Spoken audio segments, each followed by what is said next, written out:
difficulties are to be expected. So I put a little bit of a presentation because last month Craig came to talk to me, with other things have been on and he'd been reading into things. And he asked me a question that I was really interested in, that besides the systematic issues that there are for inclusion of people of color in higher education and in research, he sort of presented the idea that all the things that he was reading, he was sort of wondering what role our communities play, right? And I was really happy and proud to have a colleague like Craig, because clearly he has been going out and thinking about things in a way some of us have been thinking it for a while, but it's hard for us to put into words because we don't want to demean our own communities. We don't want to make it seem that, we're cutting our own opportunities short, right? Or trying to harm us in any way. And so that's why I came up with this title, to sort of tell you what I wanted to talk, for at least half of the time today. I really like the format Rochelle did last time, where it was questions. So I'm going to do a little bit of an introduction, present to you my community, present to you who I am, both academically, as a mentor, and then as a person of color, and then show you what I think are some of the barriers and when I had success as a mentor with my own students, right? So this is pretty much my own experience perspective, colored, if you will, with that of my students and my lab over the last 7 years, right? So I'm from San Juan, Puerto Rico, right? And people associate Puerto with many things. So when I moved it to the US 26 years ago, the main thing people associated was with Ricky Martin. And Ricky Martin has been a great advocate for the Puerto Rican people. More recently, somebody that's become a huge advocate is Lin-Manuel, right? Now we sort of went from the pop into the more sort of classy Broadway scene. And even a few years ago, right, the top song in the US was also one that was sung by Puerto Ricans. And one thing that was impressive, by something that we applaud from Despacito, Daddy Yankee, and Luis Fonsi, was that the video that I'm sure some of you have seen of this movie took place in the poorest sector in San Juan, right?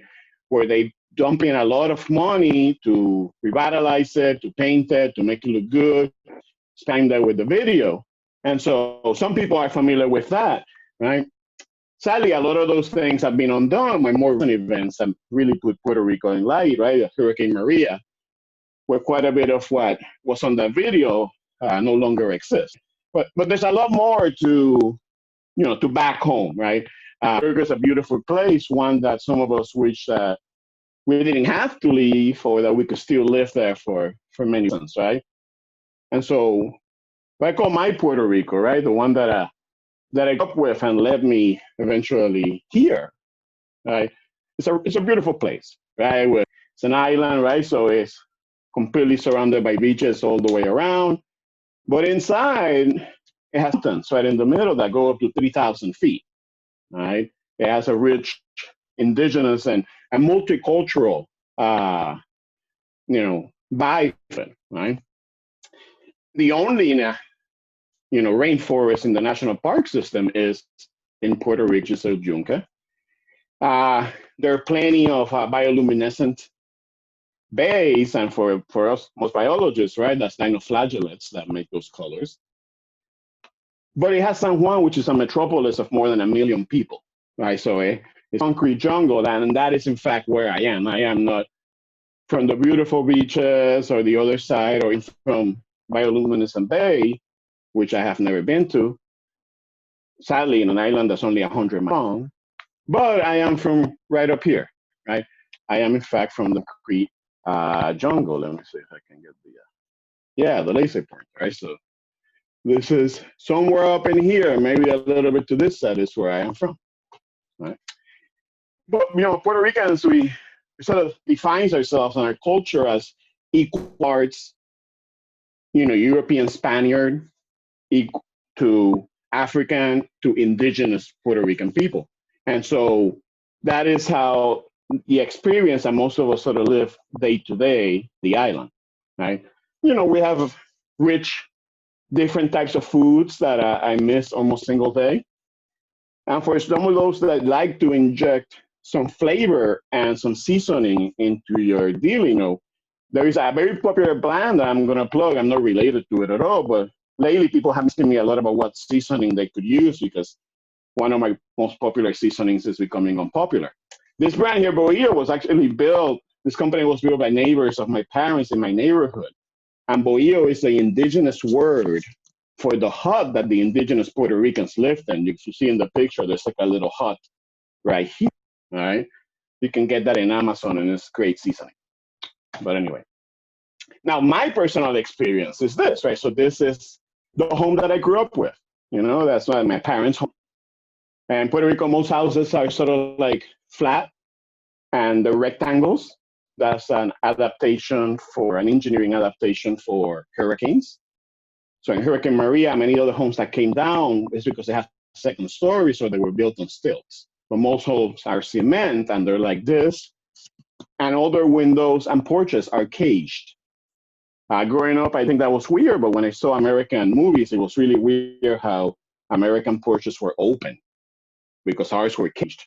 And all our windows have to be covered in cage. That's both because of high crime, but also because rain debris during hurricanes would break windows and kill people. And so in my grandma's house growing up, when we sat on the porch, that was the view. You got to see the cage, the bars. And I think the team of psychologists to really break apart what does to a person over time. But this is my family, right? And my family, I dare say, is a typical Puerto Rican family where you can see the influence, right? My mom, very strong Spaniard influence. My dad clearly showing his influence. And then my sister and I are shades of our parents, right? And Puerto Rican families are literally families of shade, right? Where we don't tend to think much about it when we're growing up. When we move to the West, it becomes pretty clear. And when my sister and my dad visit, it becomes even more clear. She was in North Dakota last summer, and we'll go to places and, people sort of see us not as siblings, but as some sort of like biracial couple. And it's something that we didn't experience growing up, and definitely we live it now when we are here, all right?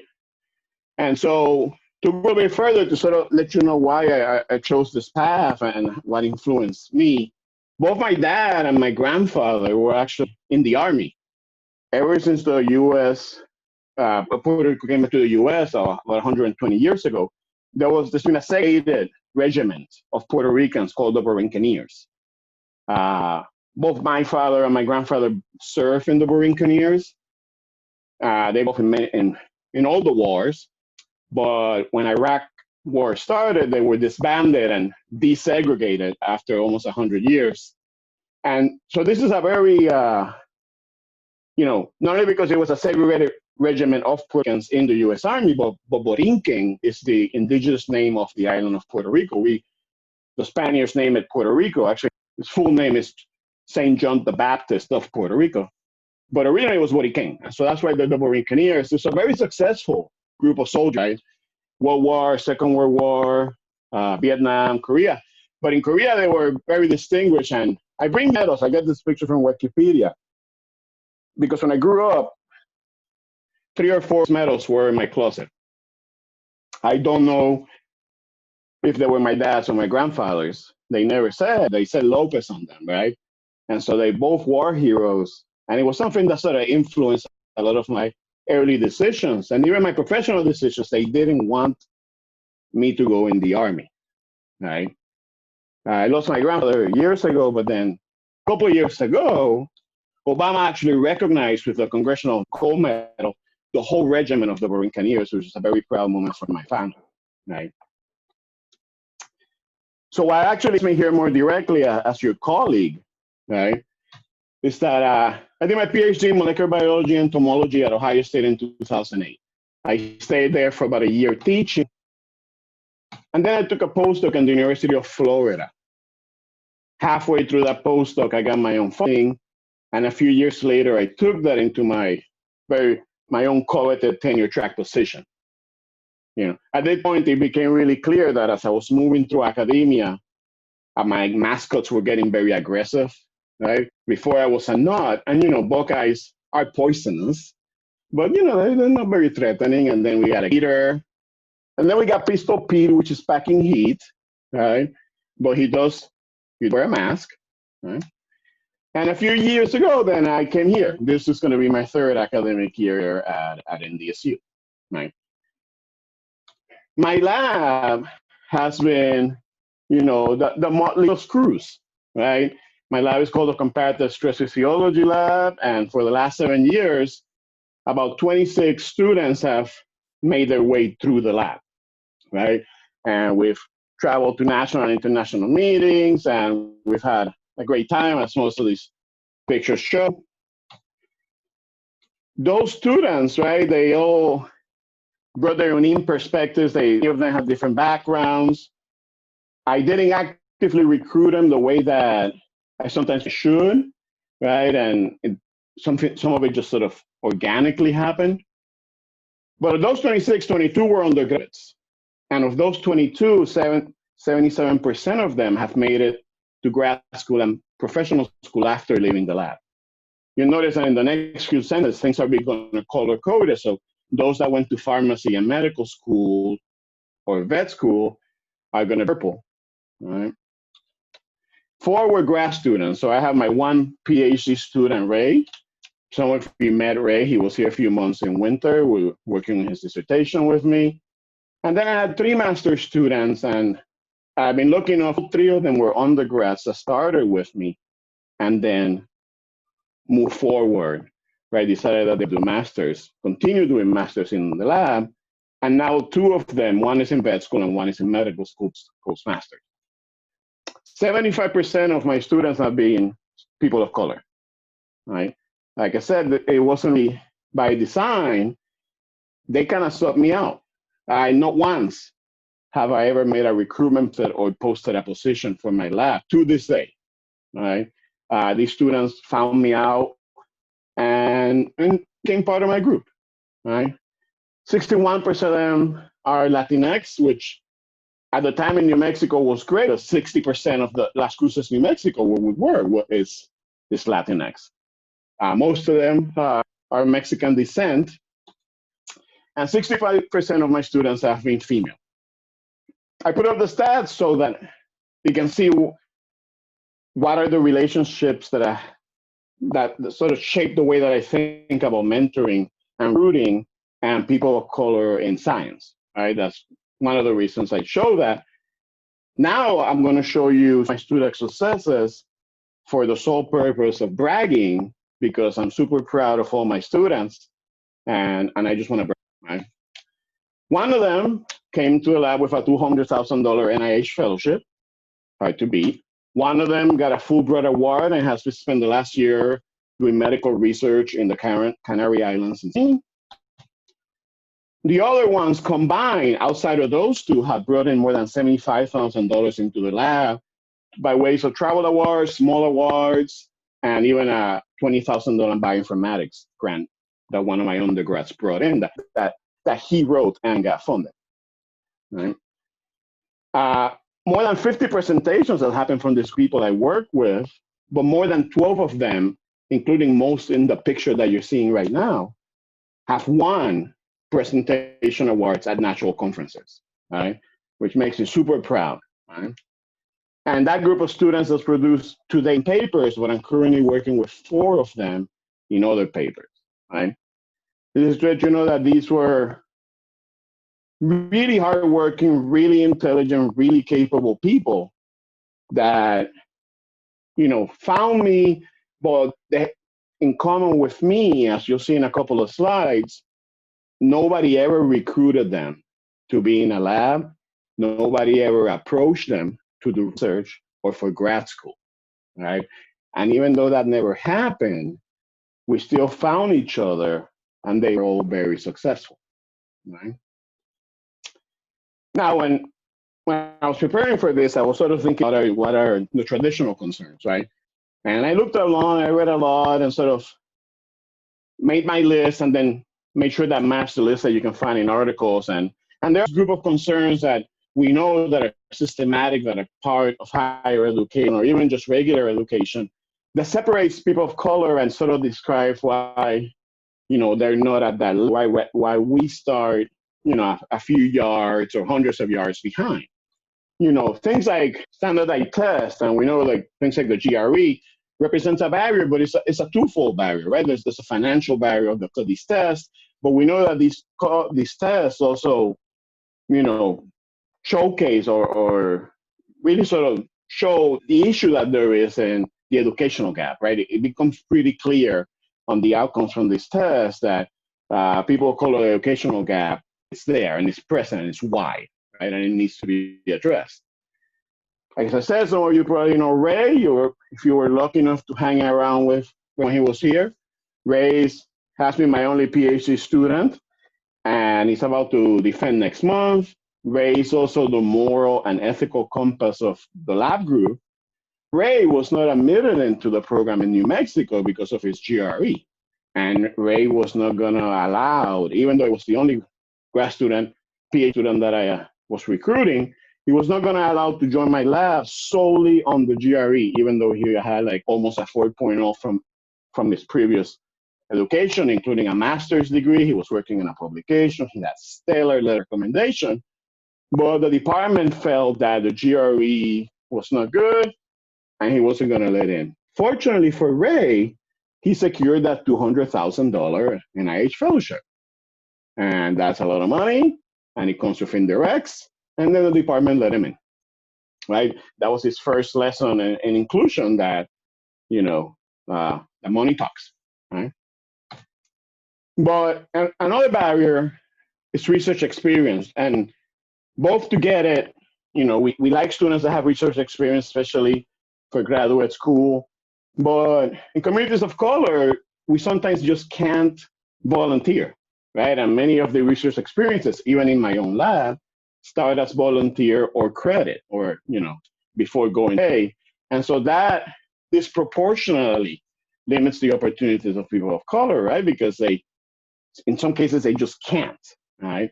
And that educational gap that's already in place may mean that these students are not the best students in your class. So they may be doing okay in your class, but solely on grades, right, that may not show. And so that's one of the second thing that makes it a big deal. Obviously, grades themselves are going to be a reflection of those things put together. And the thing that we refer to sort of like a timelines or deadlines, or really the process of doing things. In communities of color, many of us are, first-time college, right? College students, and so we don't have anybody to turn for help, right? For deadlines, application, reading our materials, right? Who's going to help us prep these materials? There are services that help you prep, but they cost money, and we already have this financial burden that we're carrying. And so then opportunities are missed, right? Applications are not finished in time because of sort of poor understanding or the lack of support that there is for helping this sort of prep work. And of course, even though all these have financial concerns built into them, and financial concerns themselves make our category. Now, all of those are not at all, right, unique to communities of color, to students of color. And in fact, you can promote and say that they are still present in any community that's poor, right? Any community that have the socioeconomic differences. One thing though, and the thing that I'm bringing, the thing that I think, the thing that my lab puts at the forefront, that we think matters beyond these things that we know and you can find multiple articles on, is this of representation, right? The fact that students of color don't usually have a faculty member from the group, from the background where they want to work, right? Ray, for example, has a master's, he's about to finish his PhD, and he's never worked with an African-American faculty member. Not male, not female, right? The closest that he gets is me, right? And that's because there hasn't been one where he wants to doing what he wants to work on, right? And it's something that was true for me as well, right? I was at the time the first, well, not at the time, period. I was the first Puerto Rican student in my department in grad school, one of the few Hispanics that have been through the department to date, and there were no Hispanic faculty members. One was hired about 4 years after I was in the program. So this idea of lack of representation affects visualization, right? And it's harder for you to see that you can follow these paths when you don't see people like you there. It seems and it sounds very simplistic, but it's something that I have experienced and my students have experienced, that it is important for many of our students and prospective students to have that potential role model that allows them to be, hey, people do this, so I could do this, right? Because people like me do it, right? And to add to that, sometimes students, like every single student in my lab, wasn't recruited, right? I wasn't recruited. Nobody recruited me as an undergrad. I had 2 bachelors. One of them was a double major, so it was almost like 3 bachelors. In the last few years of that, I was the highest grade in pretty much every class that I took.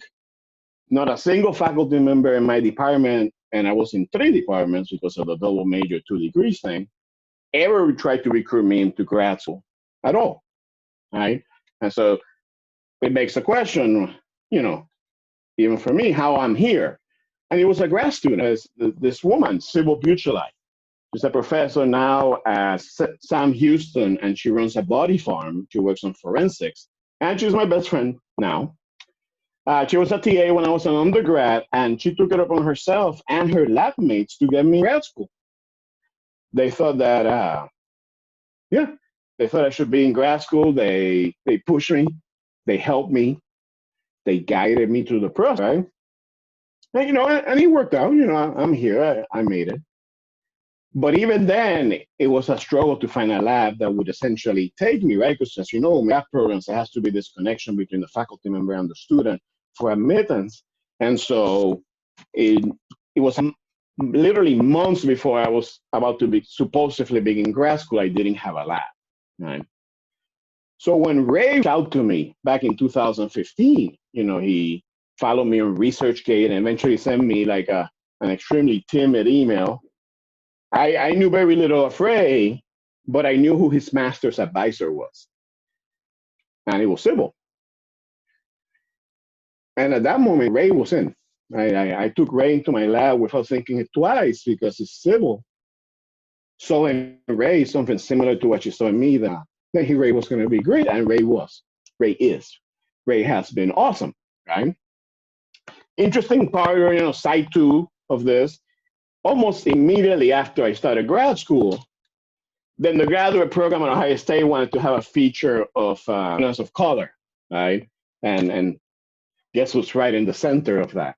And that's sort of interesting because since there was no recruitment efforts at all, to be on the recruitment poster the next year was kind of like whiplash and very confusing, right? And it's something that my students and I kind of struggle with, this idea that there's less effort than there should be on recruiting, but then we want to showcase it on the other end. And, I feel like, and we feel it should be the same on both sides, right? And it's gotten a lot better since, 2001, but it could be immensely better, right?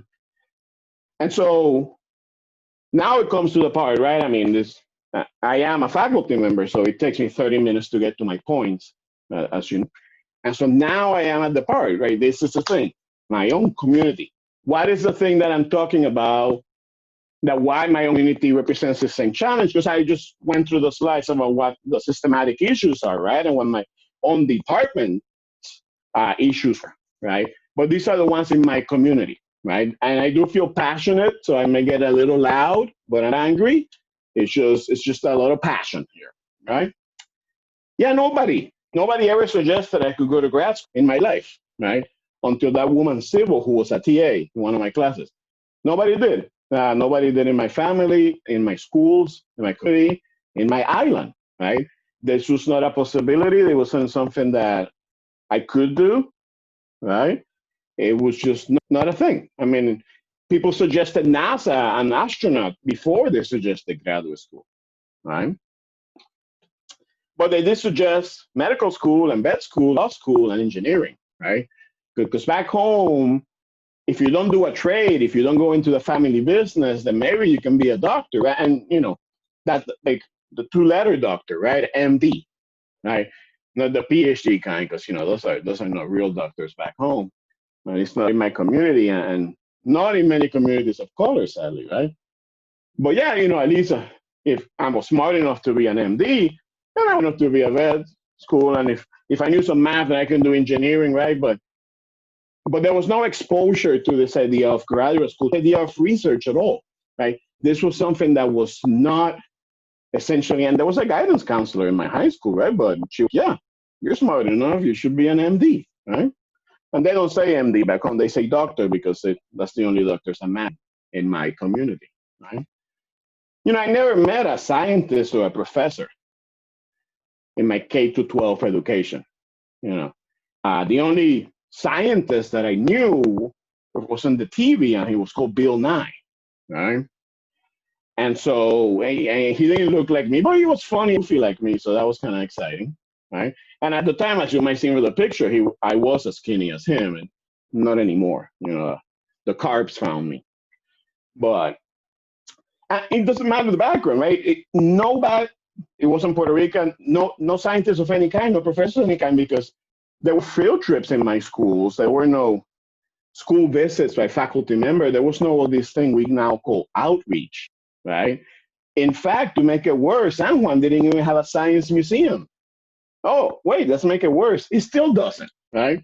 Right now, there's a crowdsourcing in the mall in San Juan, and you can see, right, if you see the tiles in the picture, this is mall. That's a abandoned store that people have taken over for a science museum. It's called the Eco Exploratorio, right? Like the Eco Exploratorium. And it's a crowdsourcing museum where they do outreach to kids and all these activities. But that's the closest thing to a museum, and it's been operating for a few years, right? So there was nothing like that when I was a kid in my community, right? So it goes beyond anything that the university failed to do.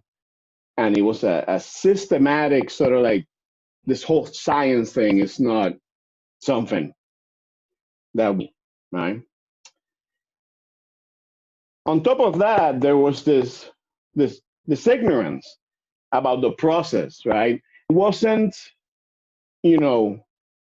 meaningful. I mean, it was meaningful. It wasn't purposeful, right? But it was blatant ignorance where nobody understood what this meant, what be the point, right? And I know many of us that have gone to grad school know people in our own families that didn't know what the point was. Yeah, but they knew it existed, right? And they could support you a little bit, even if it was so, But in my community, nobody knew. I mean, and nobody could see the benefit, right? Where's the money? Where's the trades? What are you doing to the community? I mean, if you work in this garage, you can fix cars today, right? If you work here and do that, but why are you going to be in school for 10 years? Doesn't make any sense, right? And yeah, and they would all question it. So it was the fact that there was zero support, but also a lot of, questions and dash attacks that accompany the whole situation, right? And so it made it a stronger barrier by that combination of two factors, because it wasn't just that we didn't know, but also didn't care to know, and we weren't gonna learn about it, but we were still gonna talk it down, right? And so it's hard to move forward in this type of environment that's supposed to be, there for support, right? And in that community, only medical science was understood, right? And the machines, right? Yeah. Even my grandma understood, yeah, coffee maker and toaster as important as airplanes, right? So if you make those, you're important. You're a scientist, right? Because you know how to make a toaster.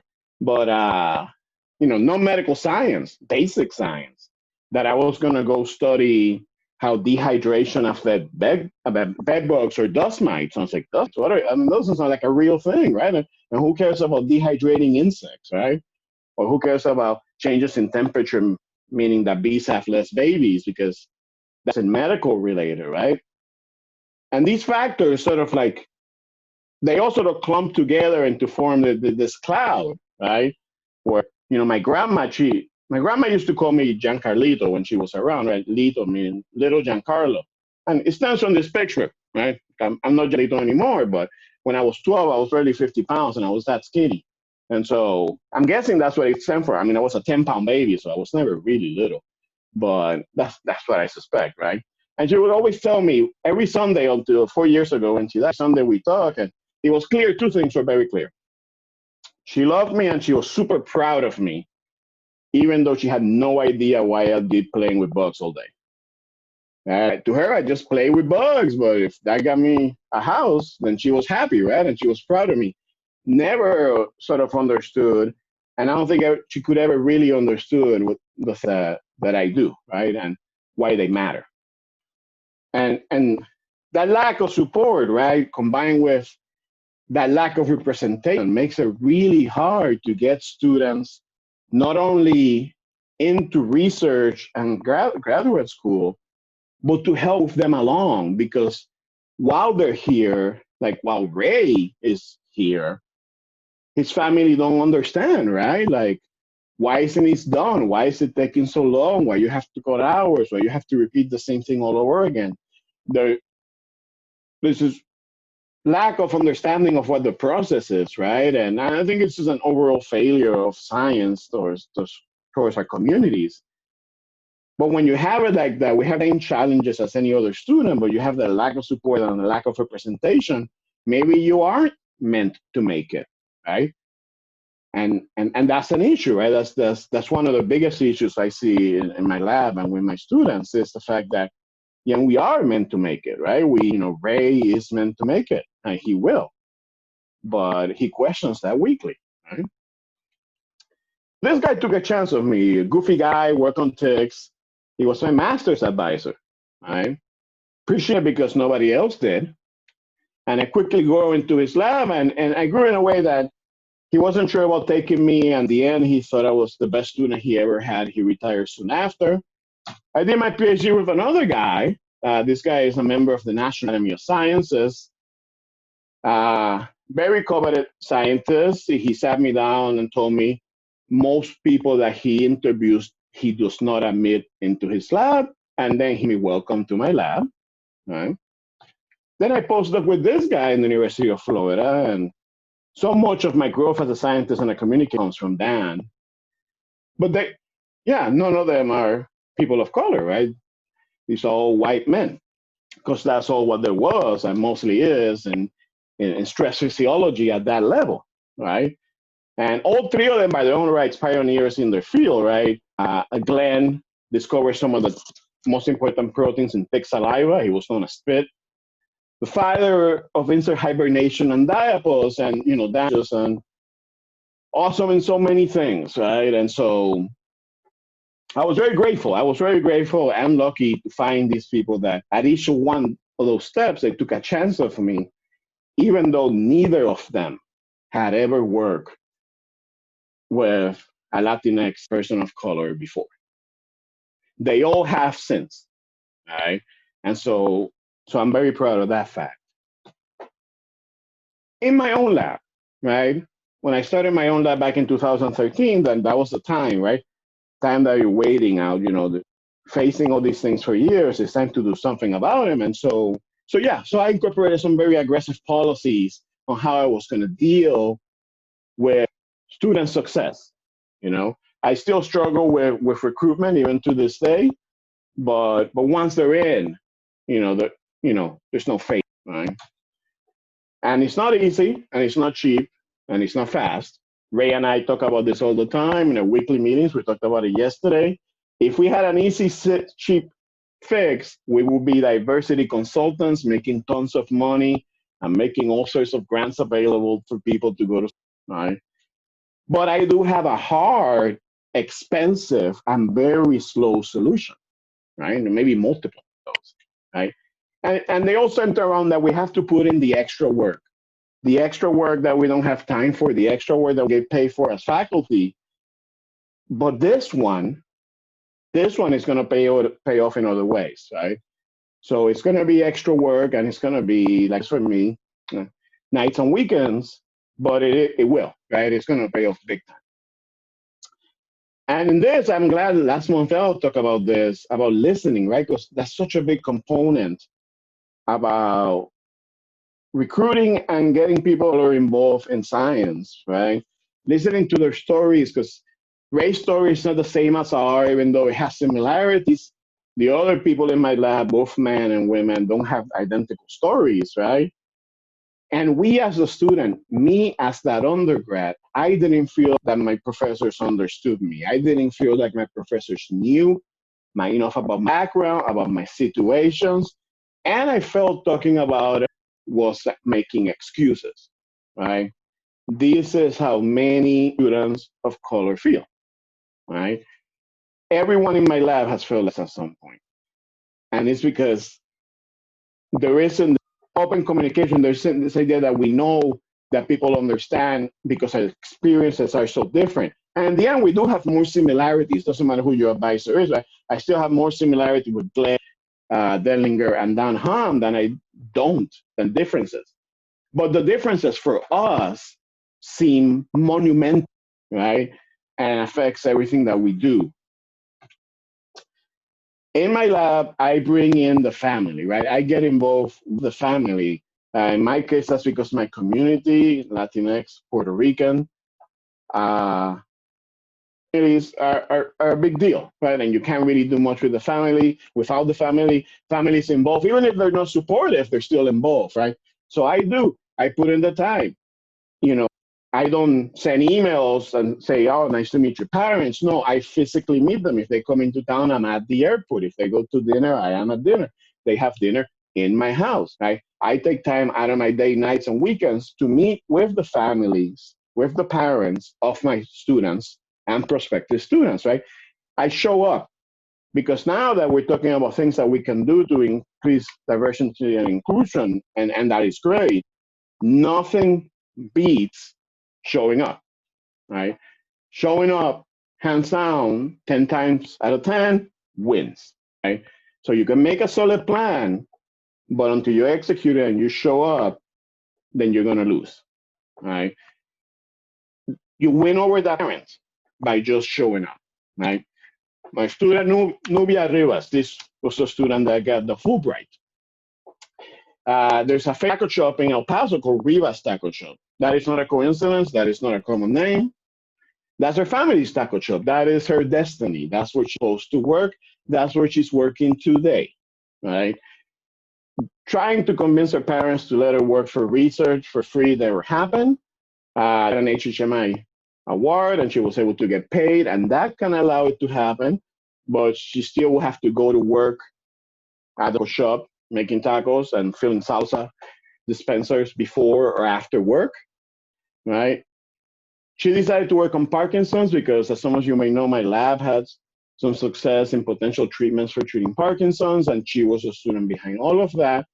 She was passionate because her dad had Parkinson's. Her dad had the taco shop that needed her to be at the taco shop every day, therefore limiting the hours she could work on the potential treatment for Parkinson's that could help her dad, right?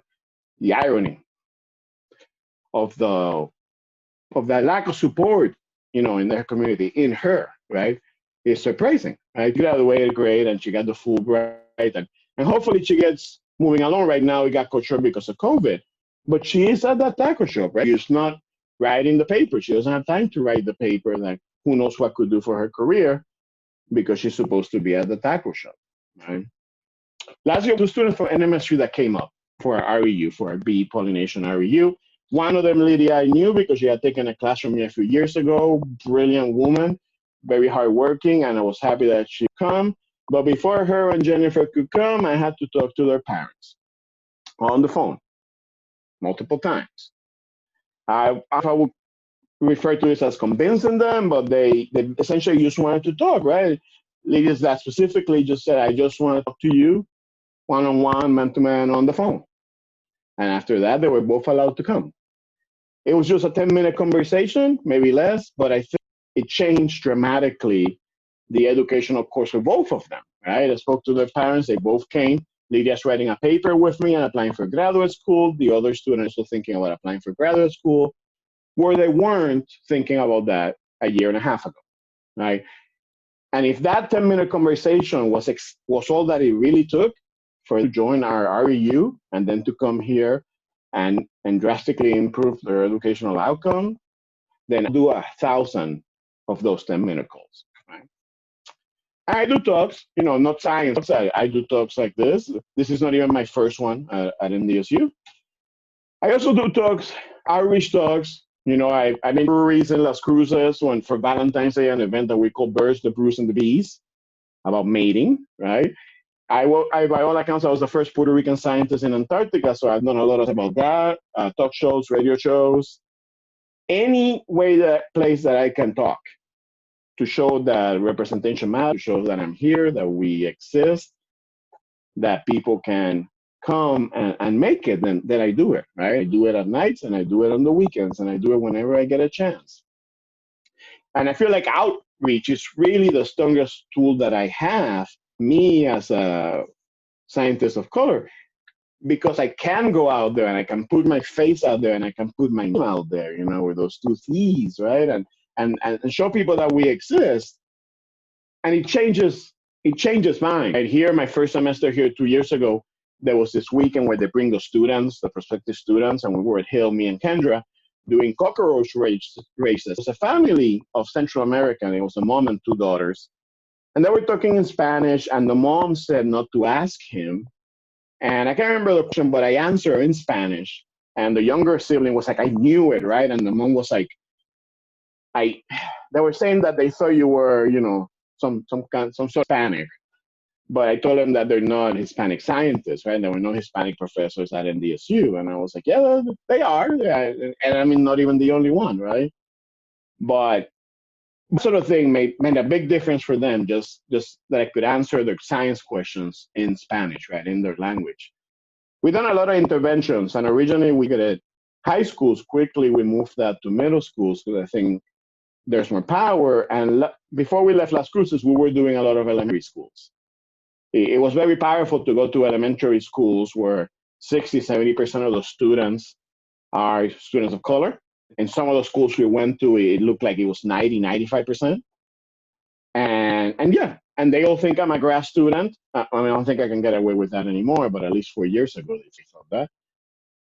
And so when they find out I'm a professor, and they can see me on the website, and it's 6 o'clock at night or 9 o'clock in the morning on a Saturday, then it means to them a lot, right? Because I'm taking this time to be out there where I don't get anything in return, just to show that we are around. And 5 or 6 of my lab members will come with me, right? But we also bring them. And that's a tradition that I had in New Mexico. I bring classes.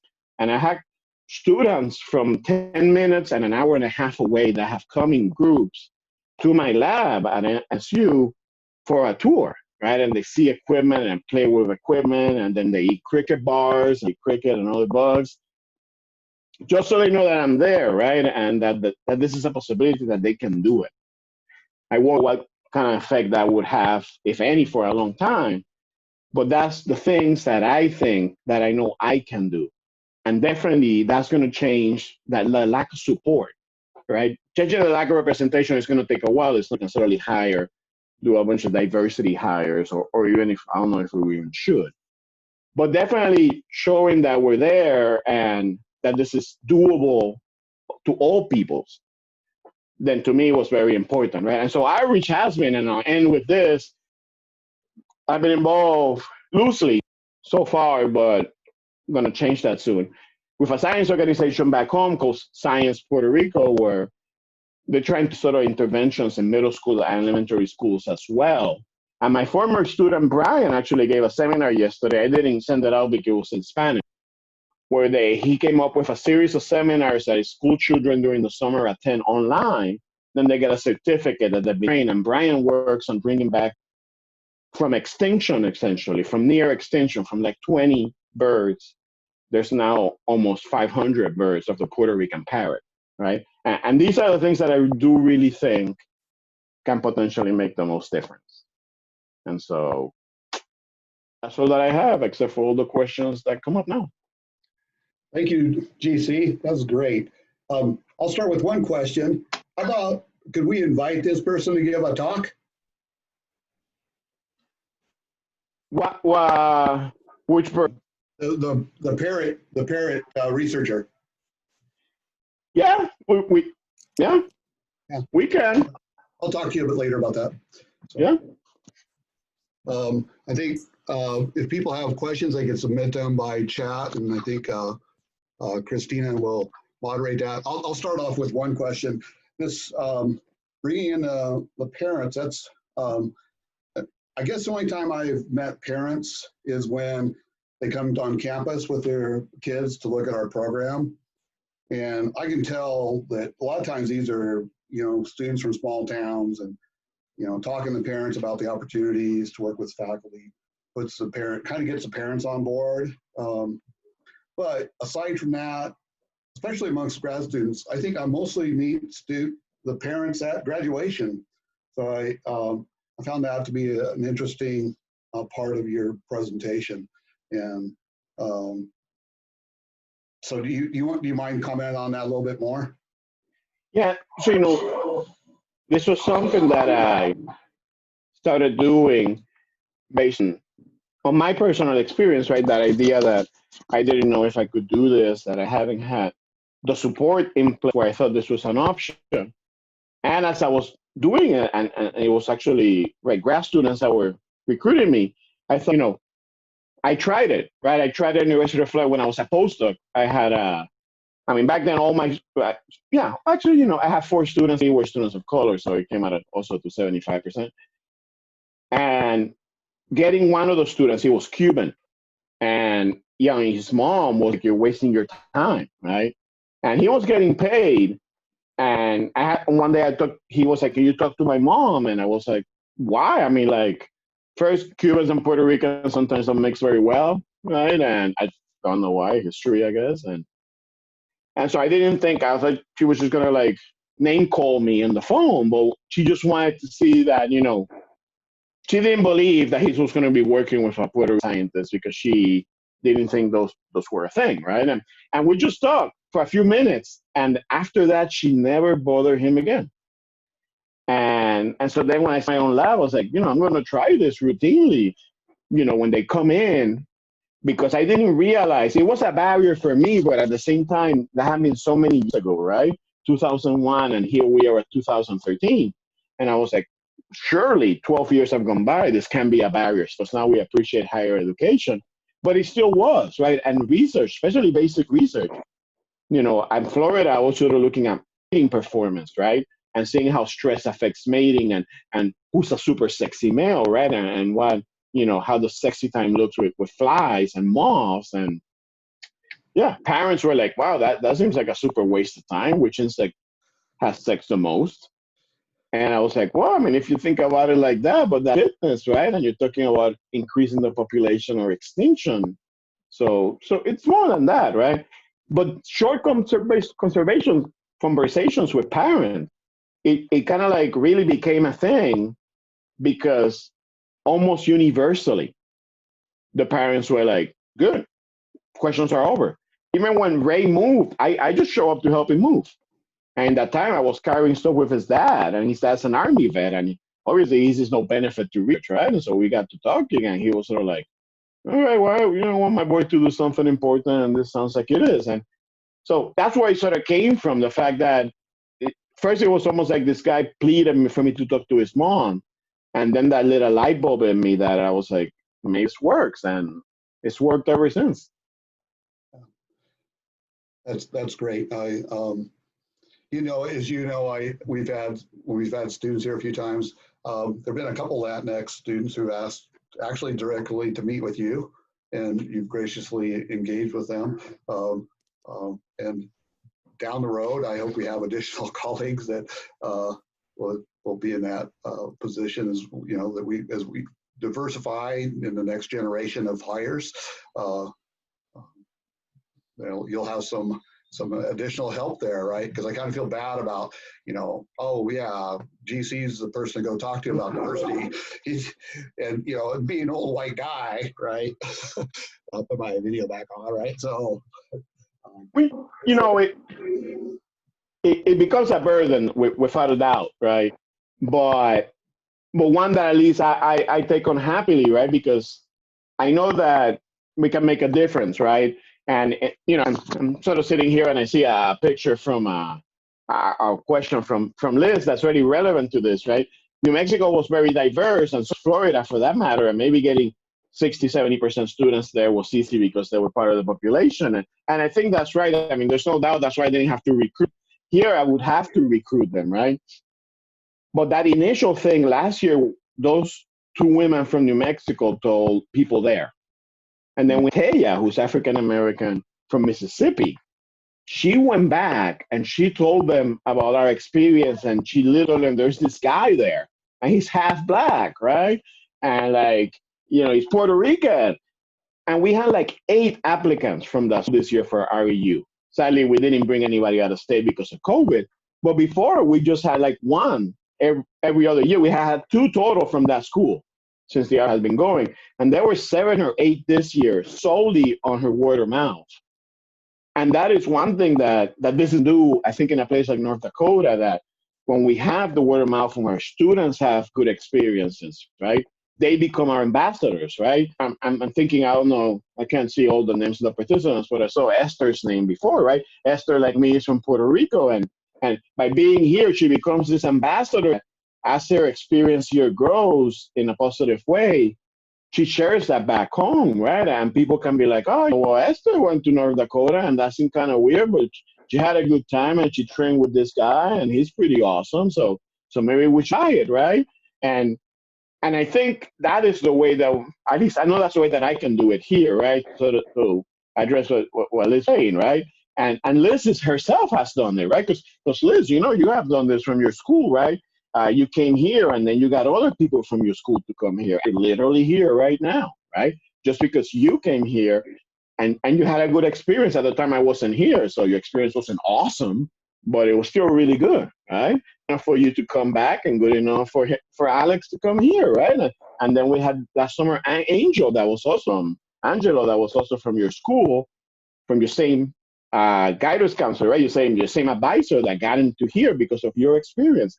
I think that, turning our students into those ambassadors, not giving them extra work to be in committees or do things for us, but they're sharing that positive experience, I think is a big plus. Excellent. Thank you.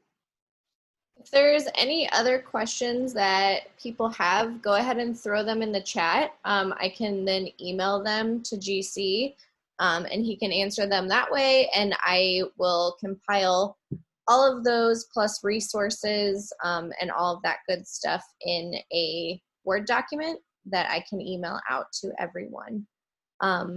Otherwise, thank you very much, GC. That was an awesome talk, and we appreciate your time. And if everybody could give him a round of applause.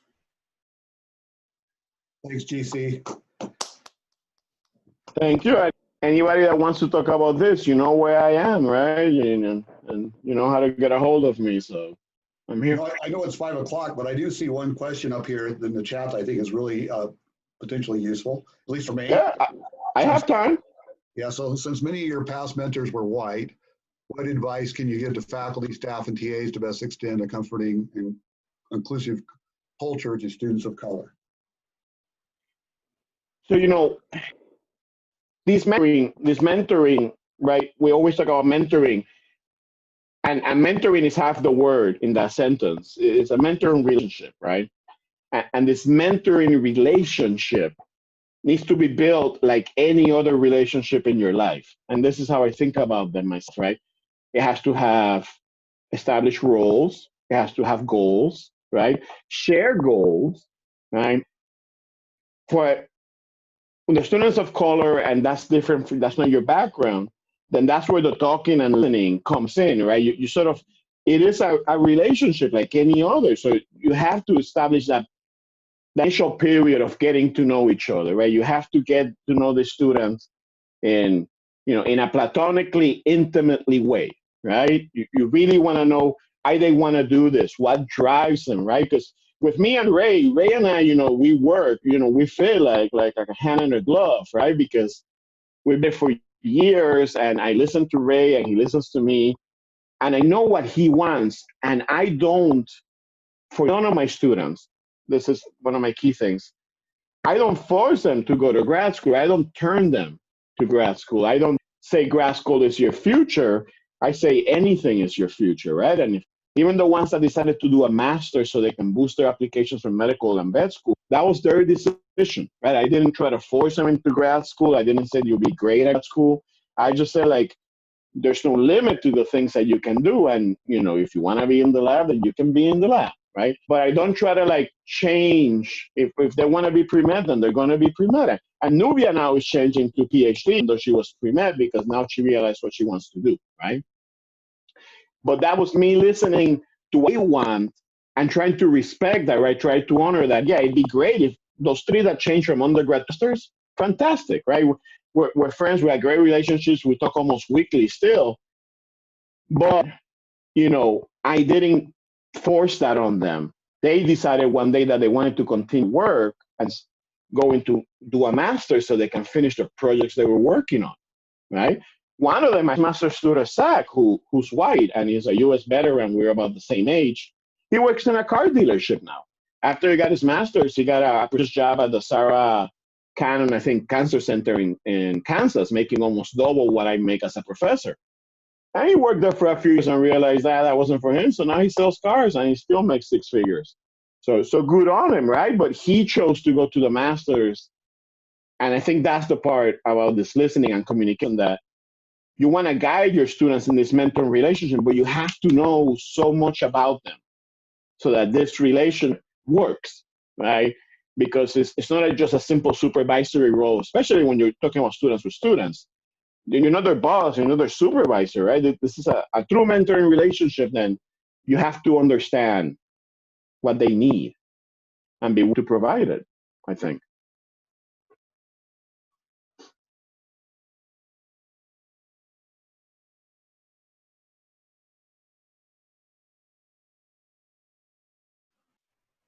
Craig, you're muted. I No, didn't know. Muted again. You unmuted and then muted. Thank you. There you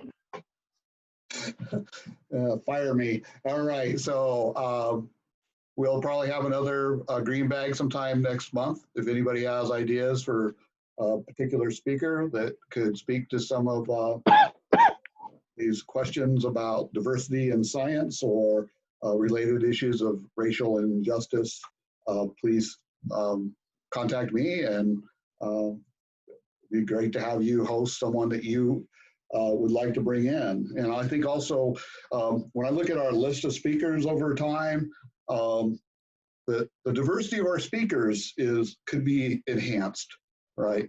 And I think that's another way in which people, our own students, can relate to, oh, here's a scientist that I relate to. And so keep that in mind too if you're thinking of potential speakers. So, I don't know if you have anything else to add, GC or Christine? I don't. Thank you so much. That was great. Really appreciate it, GC. All right. You're welcome, and thank everybody for tuning in. All right. Have a great day, everybody.